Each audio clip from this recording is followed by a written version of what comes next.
Hey Fellowship Greenville! Hey guys! Welcome to episode 19 of FG Nightly. My name's Brentley. And I'm Rachel, and we both work on staff here for FG students. I mainly work with the high schoolers and the small groups. And I work with mostly middle schoolers and also our student connections and development. Yep. So one of the fun things that we've been doing during coronavirus quarantine with FG students is this thing called quarantine names. Yes. So we ask our students every single day, what is their quarantine name? So this is the current feeling that you have and the last thing that you ate. Right. So mine would be excited grape. Ooh, mine would be happy cookie. Ooh, that's a good one. Yeah. I it was like a good them. cookie too. So you guys can maybe turn to the person that you're watching this with and tell them your quarantine name, which is, again, your current feeling and the last thing you ate. Or maybe you can tell them after. But just a little fun game that we wanted to share with you guys. Yeah, love that. Also, this last Sunday was Easter Sunday. We loved watching with you guys online. It was great. We had middle school and high school also. Yeah. But today, Rachel and I are going to read out of the Jesus Storybook Bible, and we're going to read two different stories, the crucifixion and the resurrection. So, yeah. Alrighty. Here we go. All right, the first part is called The Sun Stops Shining. So you're a king, are you? The Roman soldiers jeered. Then you'll need a crown and a robe. They gave Jesus a crown made out of thorns and put a purple robe on him and pretended to bow down to him. Your Majesty, they said. Then they whipped him and spat on him. They didn't understand that this was the Prince of Life, the King of heaven and earth, who had come to rescue them. The soldiers made him a sign, our king, and nailed it to a wooden cross. They walked up a hill outside the city. Jesus carried the cross on his back. Jesus had never done anything wrong, but they were going to kill him the way criminals were killed. They nailed Jesus to the cross. Father, forgive them, Jesus gasped. They don't understand what they're doing. You say you've come to rescue us, people shouted, but you can't even rescue yourself. But they were wrong. Jesus could have rescued himself. A legion of angels would have flown to his side if he'd called. If you were really the Son of God, you could just climb down off that cross, they said. And of course they were right. Jesus could have just climbed down. Actually, he could have just said a word and made it all stop, like when he healed that little girl and stilled the storm and fed 5,000 people. But Jesus stayed. You see, they didn't understand. It wasn't the nails that kept Jesus there. It was love. Papa, Jesus cried, frantically searching the sky. Papa, where are you? Don't leave me. And for the first time, and the last, when he spoke, nothing happened. Just a horrible, endless silence. God didn't answer. He turned away from his boy. Tears rolled down Jesus' face, the face of the one who would wipe away every tear from every eye. Even though it was midday, a dreadful darkness covered the face of the world. The sun could not shine. The earth trembled and quaked. The great mountains shook. Rocks split into two, until it seemed that the whole world would break. That creation itself would tear apart. The full force of the storm of God's fierce anger at sin was coming down on his own son instead of his people. It was the only way God could destroy sin and not destroy his children whose hearts were filled with sin. Then Jesus shouted out in a loud voice, "It is finished." And it was. He had done it. Jesus had rescued the whole world. "Father," Jesus cried, "I give you my life." And with a great sigh, he let himself die. Strange clouds and shadows filled the sky, purple, orange, black, like a bruise. Jesus' friends gently carried Jesus.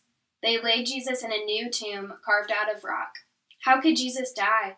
What had gone wrong? What did it mean? They didn't know anything anymore, except they did know their hearts were breaking. And that's the end of Jesus, the leaders said.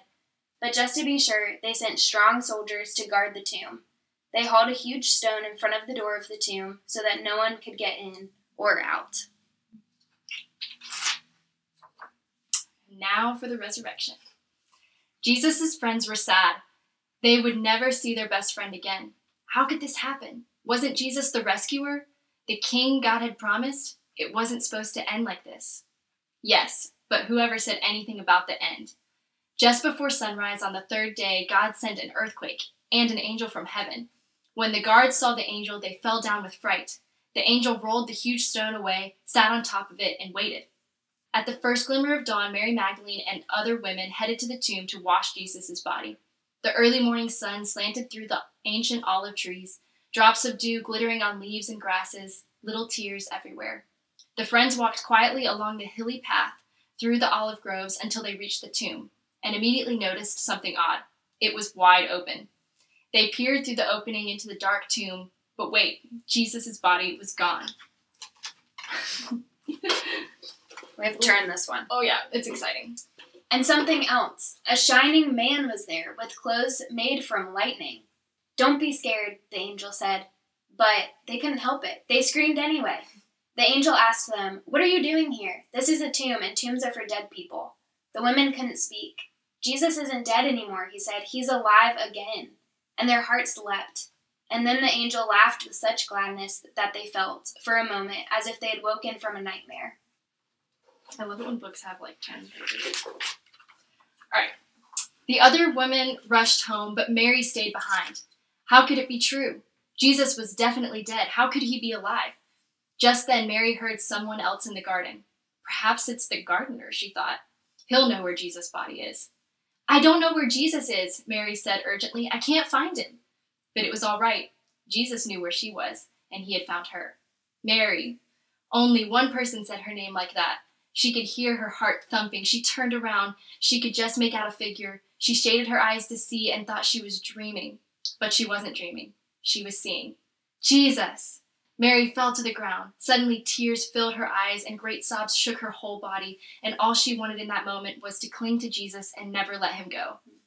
"You'll be able to hold on to me later, Mary," Jesus said gently, "and always be close to me. But now, go and tell the others that I'm alive." Mary ran and ran all the way to the city. She had never run so fast or so far in all her life.